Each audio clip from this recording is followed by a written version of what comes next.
Yo, what up, y'all? I'm back again with another episode of Addish. For those who've never seen this series before, Addish is something I started basically to just help younger people of color, get into advertising for the first time and essentially telling you lessons I wish I would have learned when I was around, 23, 24, getting up in them 30s now. So, with that said, man, the theme of this episode is about craft. So, first, going to start with two stories about craft and why it's important.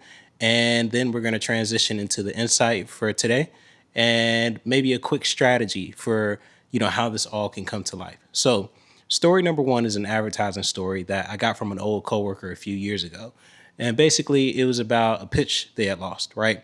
So when you're getting into advertising, of course, the bulk of business comes from pitch work. Right. Companies giving you a problem to solve, something we talked about in earlier episodes. You come up with creative ideas to address that problem, so on and so forth. Anyway, I was talking to this coworker about her old company, and she was talking about how they lost the pitch.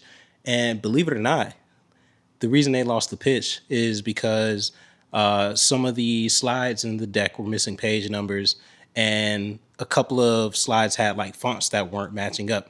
And that was enough for them to lose the pitch, right? Fierce competition. And literally, it wasn't about the ideas, it was about the execution. It was about the fact that those minor details, quote unquote, minor details were missing, right? Big details overall when it came to securing this piece of business, which was probably worth, at least on paper, a couple million. So that's story number one. Story number two is about a declining craft, right? Went to the studio this weekend, chopped it up with some of my homies, and we were talking about the state of hip hop and what's kind of happened in terms of craft. And the conversation kind of devolved into talking about how, a certain rapper came on the scene in 2008 and they de facto are one of the best rappers alive, right? They had a streak that was amazing. But the one thing about this person is their skill was so great that they made it look easy to everyone else. And when you looked at the content this person put out, again, they're a master at their craft. So they made it look so easy that people ended up adopting their style. You can kind of guess who I'm talking about. And long story short, it's gotten to a point now where a lot of rappers don't write their lyrics. They just literally go into the booth, you know, take a few hits of the dope one time, and then they go off the dome, and then we can see the results, right? Usually the music is not that great. But I say that to say we were having a conversation about some of the greatest albums of all time. And when you think about Michael Jackson's Thriller album, for example, I think Quincy Jones said they went through 900 songs just to get to those nine, right? And you see the results of that. Thriller is the best selling album in music history. I mean, by far, right? And so we applied that to our own crafts, talking about how, a surge of inspiration may hit us in our creative work. And when you find that urge and when you get that spark, you definitely act upon it, right? You make something creative. But once you do that, you spend time refining it, honestly, because you don't want to just put this raw and finished product out there. I've sat in sessions where engineers have spent 16 hours on, two bars of a trumpet, I believe it was, literally just sitting there refining it, right? Is it a little neurotic? Maybe, but it's about an appreciation for craft, right? So how does this relate to advertising? Craft is a huge part of your job. There are two parts of your job that if we were to break them down, really one of those is like people skills, soft skills, again, the ability to sell and work to clients, to get them on board with the vision that you have for the work, to support creatives if you're a strategist, right? If you're a creative, it's essentially the same thing, minus like the strategy part. Although good creatives are well versed in strategy and they can kind of, steer the boat as they should. But that's one bucket. The other bucket is about craft. So going back to my old coworker who was talking about the job she was at where they lost the pitch, the minor details are really important, right? And we probably even shouldn't call them minor details. They're small, quote unquote, details, but those are really important. Page numbers, fonts missing, all those things signal to a client that, you're not necessarily paying attention to your own work or even to how you're presenting yourself to them. So then that kind of calls into question the quality of the work they believe that they'll be getting from you, even if it's an established client relationship, right? Those are things that they're kind of looking at too. Like, are you getting comfortable? Like, are we seeing the same setups every time? Are you missing details routinely?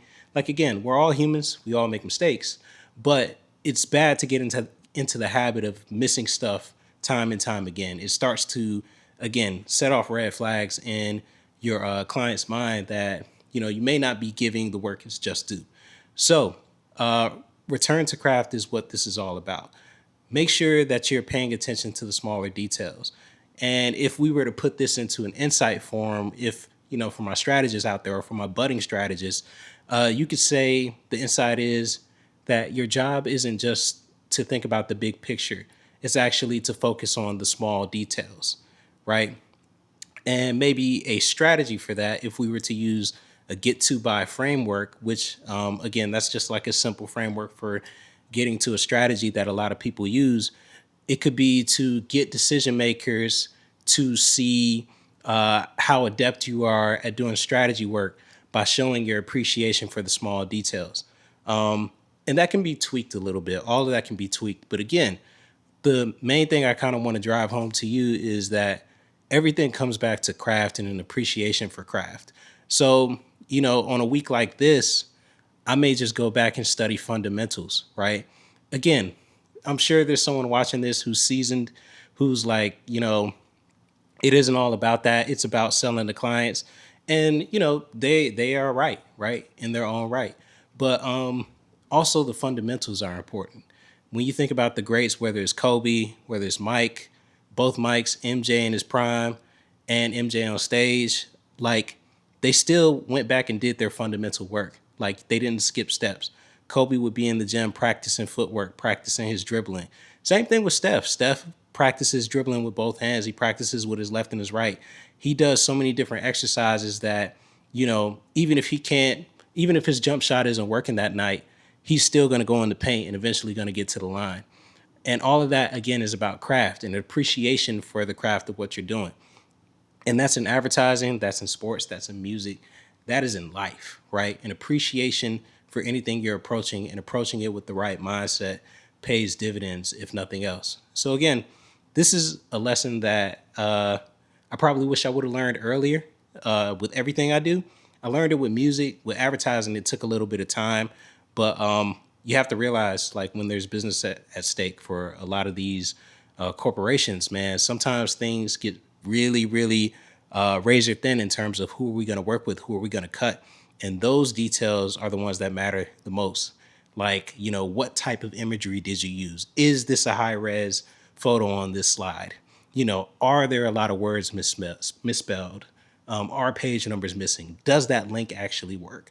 Does it look like you and the strategy team or the creative team actually like each other and work well together? Like, these are all things that matter. Last little story, and I'll close out, is I was in a program a couple years ago, and one of the instructors told me about how, I believe it might have been his team that lost a pitch. And it was along the same lines. They a lot of agencies that don't have, like, like the best culture, the creative may work in a silo and the strategy may work in a silo. And that was the case at the place he was at. And what ended up happening was they basically mashed their stuff together a night before the presentation. So when they got in the room, there was no synergy. No synergy. The client could tell this had been mashed together, could tell they hadn't been talking to each other. They're stepping on each other's words, all that kind of stuff. And ultimately, that doesn't inspire confidence in the creative, and it doesn't inspire confidence in the agency. So naturally, they lost the pitch. But again, if it's all about craft, then they should have been rehearsing. Pitch theater is a big thing. They should have been talking to each other. They should have been locked in. All of the things that seem like they're tiny things, like building with your teammates.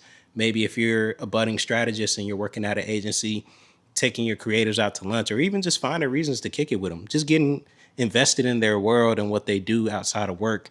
If they're the type to share that, just like building relationships with them, because it's all a dance, so to speak. That's been my approach to it, and you got to find your own, respectfully. Maybe your approach might be my approach, but I've always found that that works for me. Just like getting with my creatives, taking an interest in people, understanding the stuff that I've learned from the music industry can also apply to the stuff I'm doing over here. So when you're making a record, like the first thing you do isn't like shake hands with the artist and then just immediately play beats unless that's the kind of vibe. Uh, I like to sit with the artist, know what's going on in their lives, know how they're feeling about things, just talk about life for a little bit, get a feel for who I'm working with. And then from there, like there's a rapport there so we can create. Some artists aren't like that. They like to just jump into it. And again, maybe that works best for them. But at least from the greats that I've seen, like it's never out the gate, like immediately, just like, oh, we're going to cook up without talking to each other. Like we met 5 minutes ago and talked. So bringing this story to a close, it's the same thing with advertising. So specifically for my strat folks, just because that's my world, if you got some creatives at your agency that you don't know that well, go ahead and throw 15 minutes on the calendar and talk to them for a little bit. Think of yourself as a producer, right? You're helping to produce this magnificent thing that eventually will come out into the world. And you want to make sure you're doing your best to make that happen. And some of that is just facilitating. Other times it's getting more in the weeds, fixing a slide, a headline, these kind of things, helping inform the type of things that they write and draw. But yeah, I like to think this is all a part of the craft too. So at this point, I'm probably rambling, so we're going to wrap it up. But yeah, this is another episode of Addish. If you made it this far, much appreciated. There's more on the way. Peace.